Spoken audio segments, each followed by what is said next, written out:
Hey everyone, today I've got a video for you on the hamstrings, and I'm going to talk a lot about the ways to work the hamstrings at the origin, at the insertion, how to think about these really commonly tight muscles that can cause a lot of back pain, a lot of knee pain, and even some foot pain. So I want to address different ways to work the hamstrings and give you some tips and tricks about how to work the hamstrings maybe differently than you have in the past. To start off with here, I'm just doing some basic warm-up strokes, but instead of the usual, I'm using my right thumb to sink in a little deeper and more specifically, and using my left hand to support that thumb. And that just helps me change it up a little bit and get a feel for what's going on in the hamstrings a little differently. Here I'm using both of my soft fists, but I'm taking one of my thumbs and wrapping it in the other hand so that I have a nice, clean, powerful stroke all the way through. These muscles can be really ropey and are very commonly unbelievably tight. So finding a good way to get some power and some depth in there is always going to be helpful.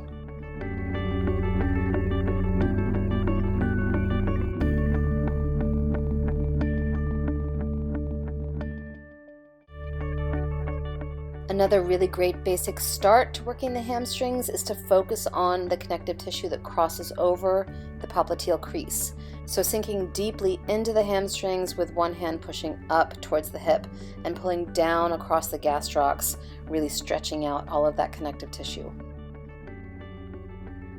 Next, I'm going to pull my client's leg off the table to the side so that I'm really extending the knee and dorsiflexing the foot. And I'm doing this with my knee so that the extension that comes all the way from the ischial tuberosity and bleeds down to the toes can then be accessed and stretched in a way that is not always common and often gets skipped with massage.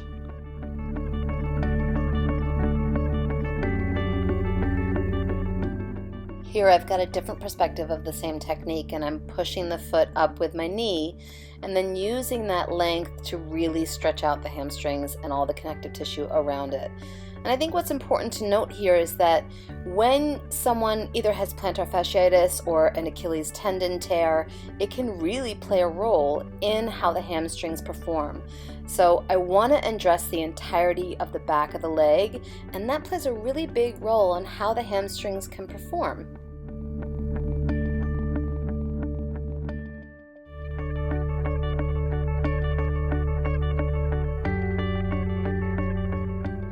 With my client's leg back up on the table, I want to pay some extra attention to the insertion points for the hamstrings. The stringy tendons of the semitendinosus and the semimembranosus, which I affectionately refer to as the semi-sisters, come on the medial side of the knee, and then the biceps femoris come around on the lateral side of the knee.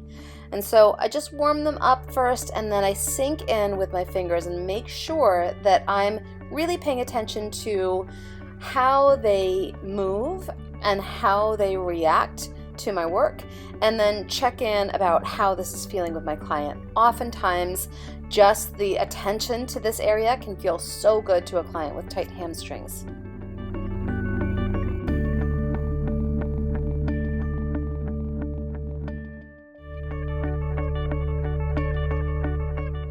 And in a shocking turn of events, I've got my client in the figure 4 position again. I love this position, and I will include the link to how to get your client in this position in the comments below. I love it for the hamstrings because it can bring the leg into positions that I can manipulate both the origin and the insertion, stretching it out and softening it. So here, as I bring the lower leg off the table, I'm extending the knee and really lengthening out the hamstrings in a way that I can't do if the leg just stays on the table. So as I really bring that knee into extension and I slide up the hamstrings all the way to the ischial tuberosity, I'm getting a deeper stretch and some new length into this tight muscle. On a side note, most hamstring injuries occur closer to the origin, but can occur either from overstretching or from fast activation like sprinting. So they come in many different versions and have many different causes, but hamstring injuries never feel good.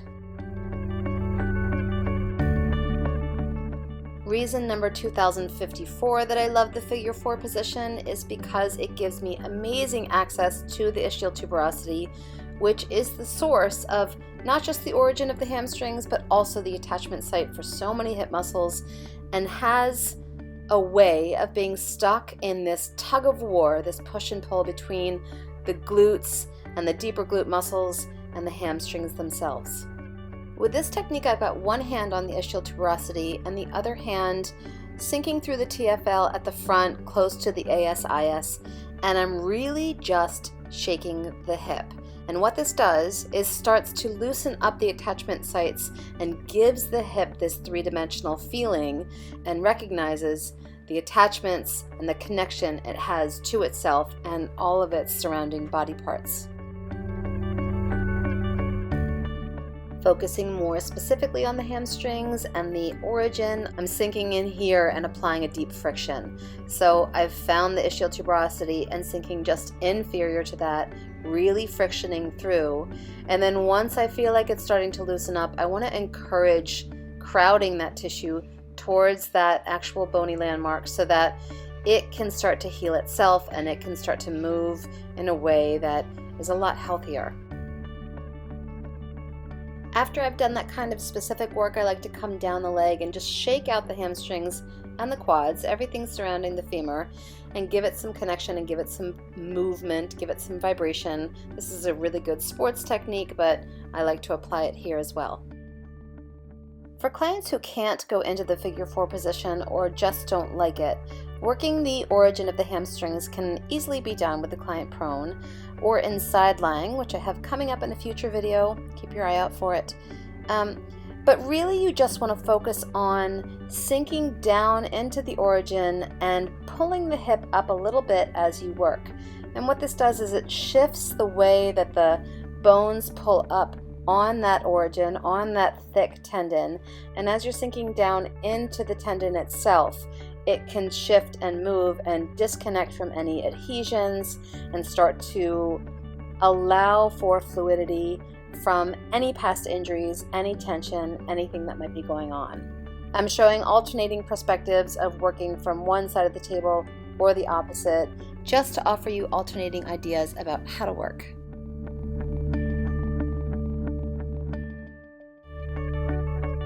Moving down to the insertion, I'm using my client's prone position to offer a pin and stretch.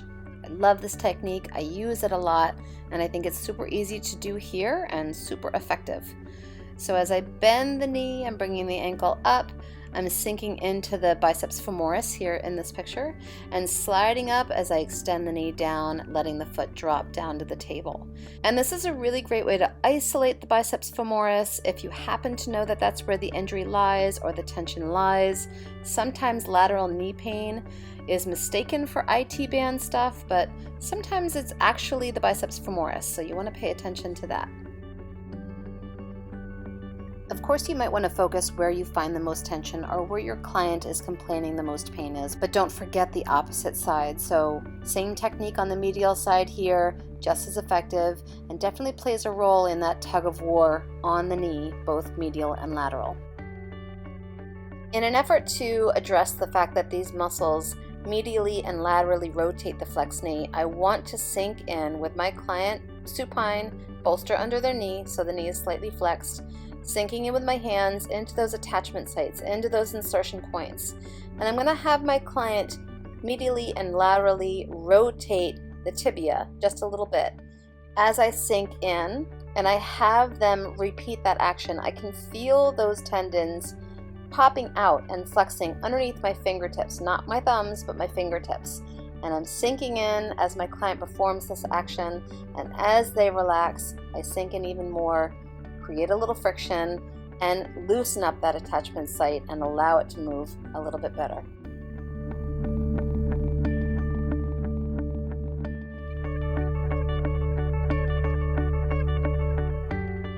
Flexing the hip can often address the hamstrings in a way that can't be done while your client is prone. So with my client supine, I lift their leg up, rest their lower leg on my shoulder, and as I push their knee towards their chest, I'm sliding down towards the ischial tuberosity, and I'm creating a lot of stretch and a lot of length with this technique.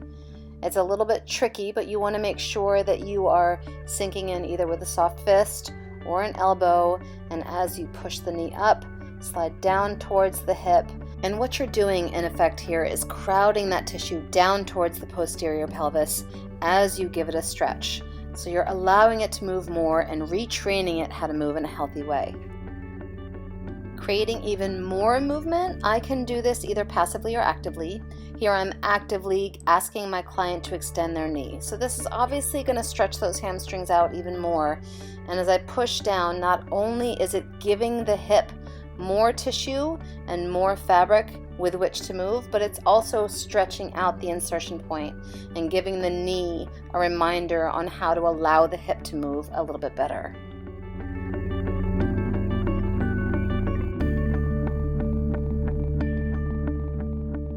For clients who may not have the flexibility that my model here does, keep their leg down, have them grab the sheet so they can feel like they are in charge of their own comfort level, and just lift their knee a little bit. I'm down on my knees here, I've got her lower leg on my shoulder again, and instead of these drastic movements in the hip and knee, I'm merely pushing in towards the ischial tuberosity, slightly lifting the leg off the table.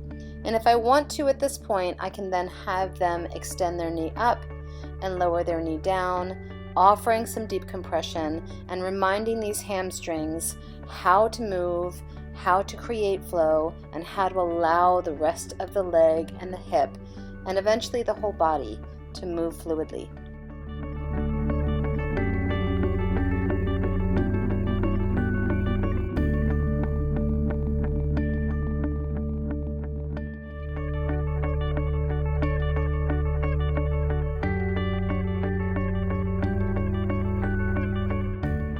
Thank you guys so much for watching, and if you haven't already, please subscribe and please pass this on. Tell your friends, tell your colleagues, tell your massage therapist.